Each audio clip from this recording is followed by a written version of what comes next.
Halo, berjumpa kembali dengan saya Ninta. Pada sesi terakhir ini, kita akan membahas materi mengenai elemen terakhir dalam bisnis model Canvas, yaitu cost structure. Penasaran? Mari masuk ke materi hari ini. Elemen cost structure merupakan elemen terakhir dalam bisnis model Canvas yang mencakup seluruh biaya yang dibutuhkan untuk dapat menjalankan bisnis. Elemen ini akan lebih mudah dihitung setelah hal-hal yang terdapat dalam aktivitas utama yang dilakukan untuk menjalankan bisnis, sumber daya yang dibutuhkan, dan kerjasama yang dilakukan sudah terdefinisikan semua. Secara umum, semua bisnis harus bisa menjaga struktur biaya yang efisien. Namun, biaya juga bergantung pada model bisnis yang diterapkan. Pada model bisnis yang menekankan pada cost driven, fokusnya adalah pada bagaimana meminimalisir biaya sehingga struktur biaya menjadi ramping dengan menawarkan value proposition yang murah, memaksimalkan otomasi, dan outsource untuk hal-hal yang bukan inti dari bisnis tersebut. Contohnya adalah low cost airlines. Sedangkan pada model bisnis yang menekankan pada value driven, tujuan utamanya adalah memberikan kepuasan kepada pelanggan sehingga tidak terlalu fokus pada efisiensi biaya. Cirinya adalah dengan menawarkan value proposition yang premium dan pelayanan yang personalized. Contohnya adalah pada hotel bintang 5 yang menawarkan kemewahan pada tamunya. Penjelasan mengenai cost structure ini mengakhiri penjelasan 9 elemen dalam bisnis model Canvas.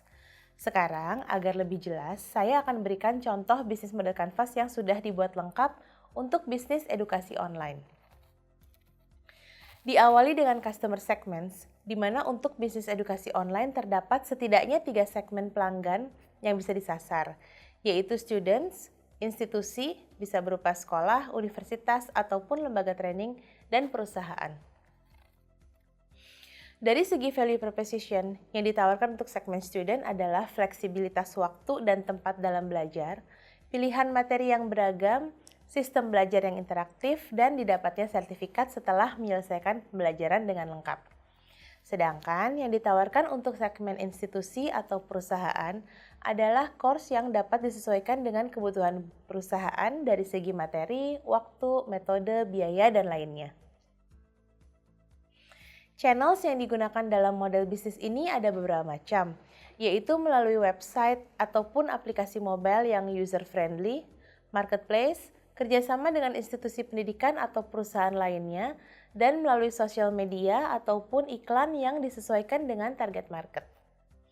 Customer relationships yang dapat dijalankan dalam bisnis ini yaitu melalui self-service platform yang berisikan FAQ, tutorial, dan customer support, lalu melalui forum dan dengan menyajikan rekomendasi pembelajaran yang personalized berdasarkan minat ataupun course yang sudah pernah diambil sebelumnya. Revenue streams yang didapatkan dari bisnis edukasi online ini ada beberapa macam, yaitu bisa berupa biaya berlangganan, pembayaran course satuan, fee per transaksi, ataupun training yang dijalankan untuk segmen korporasi. Key resources yang digunakan untuk menjalankan bisnis ini adalah platform LMS untuk pembelajaran, tools dan software untuk pembuatan konten, sistem pembayaran yang aman, dan expertise untuk materi pembelajaran. Sedangkan key activities dalam bisnis edukasi online ini yaitu pengembangan konten, pengembangan dan maintenance platform, marketing dan akuisisi pelanggan, dan juga customer support. Key partnerships atau kerjasama yang dibutuhkan dalam menjalankan bisnis ini adalah dengan menjalin kerjasama dengan beberapa pihak, yaitu dengan institusi pendidikan dan subject matter experts untuk pembuatan konten, perusahaan teknologi untuk pengembangan platform dan infrastruktur, payment gateway untuk pembayaran, dan marketing atau advertising agency.